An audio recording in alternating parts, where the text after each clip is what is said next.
तुरुंगाची हवा खाऊन आलेल्या विकृताचे पुन्हा 2 अल्पवयीन मुलींसोबत अश्लील चाळे. पोस्को अंतर्गत गुन्हा दाखल. कठोरात कठोर शासन करण्याची नागरिकांची मागणी.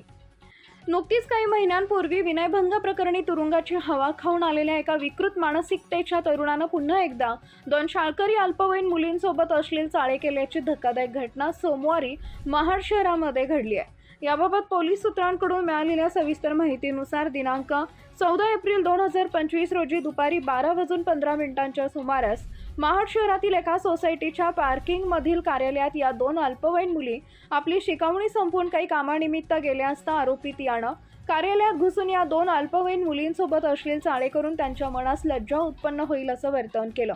सदर घटनेबाबत मुलीच्या नातेवाईकांनी दिलेल्या तक्रारीनुसार पोलिसांनी ओंकार रजनीकांत रणदिवे वय वर्ष 27 याच्या विरोधात भारतीय न्याय संहिता 2023 चे कलम 74, 75, 1 I, 75, 2, 76, 79, त्याचप्रमाणे बालकांचं लैंगिक अपराधांपासून संरक्षण अधिनियम 2012 चे कलम 7, 8, 11, 1, 2, 12 नुसार कारवाई करत गुन्हा दाखल केला आहे.